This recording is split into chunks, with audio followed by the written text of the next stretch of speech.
All right, good morning, everybody. Now, I guess this is the camera right here, so I'll try to look into the camera. I'm not very good at that. I like to kind of look off and to space so that I can think, while I'm doing this. But, anyways, this morning I want to talk about morning routine. And I hope you all are having a good morning, and I hope everyone's ready to start the day. So, I think what's important is what comes before is a good indication of what's going to come next. So try to go to bed early the night before.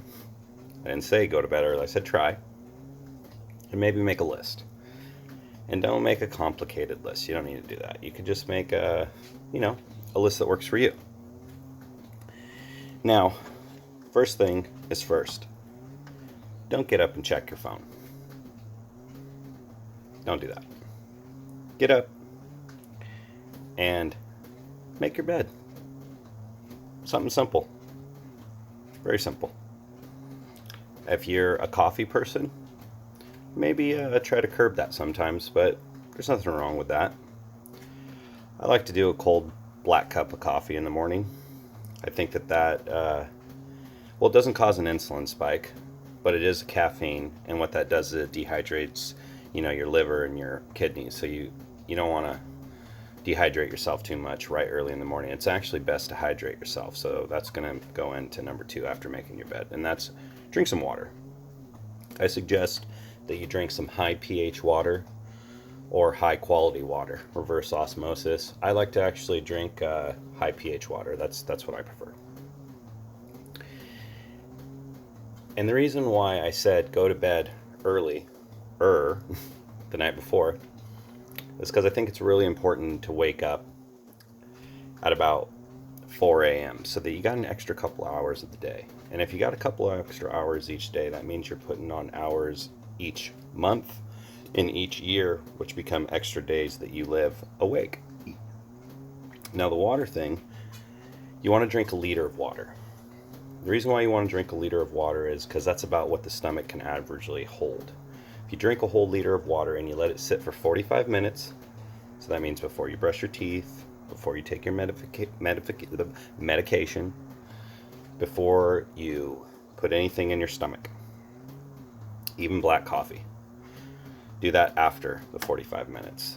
And during that 45 minutes, maybe you want to do something to pass the time.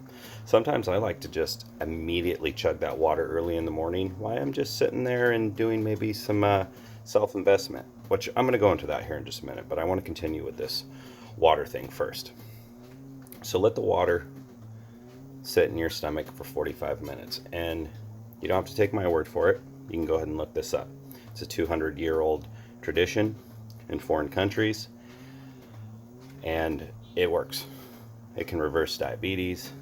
It can just do amazing things to your body. It cleans out the whole system. It hydrates you. Our bodies obviously are made, much more of water than they are of anything else. We're basically like big water balloons walking around with sticks inside their bones. But anyways, so during that time, maybe you might want to, here you go. This is what I'm doing. I'm sitting here walking on the treadmill. I think that that's a good way to get the 45 minutes to pass by. I'm making a YouTube video, so it's a direct contradiction of don't check your social media, which brings me to a couple more things that you could do. Maybe you could meditate.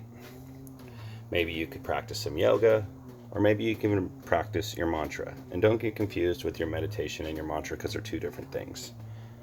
The meditation is to clear the soul, to cleanse your body, your soul, your essence. But the mantra is to build on the car that brings you to the other side, to a higher understanding. And while we're on that subject, yoga is kind of in the middle, because you can kind of do it all. And then working out. Working out's a great one. Or walking on your treadmill. I like to do the treadmill and then work out. And I will practice my meditation. Usually I practice my meditation before I go to sleep.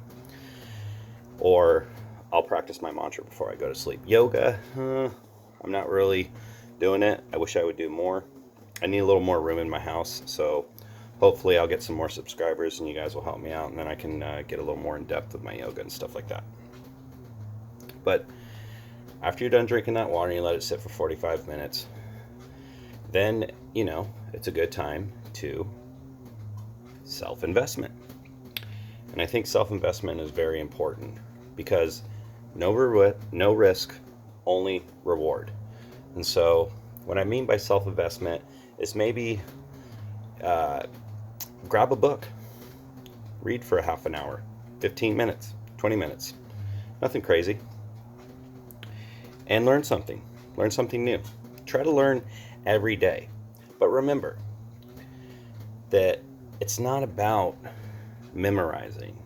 It's about learning to think so that you can think for yourself. That's true freedom. When you think for yourself, then you're really free. So this video is kind of getting a little lengthy. We're at about 6 minutes, so I'm going to start tying things up. Now, that list that I talked about earlier, that's probably what you should get started with. Whatever you wrote down the night before, or whatever you wrote down maybe in that 45 minutes while you're letting that water sit. That would be a good time to do that. Start getting that list done. And don't forget to make your bed. Little things will turn into big things. So if you start doing the little things first, all the big things will come naturally. So try not to worry about the things you don't have control over. Worry about the things that you do have control over. Because when you take control of those things, everything else just starts to work out on its own. Well, I hope you guys enjoyed this video. Please like, subscribe, and share. And I'll see you on the next video. Signing out. Have a great day.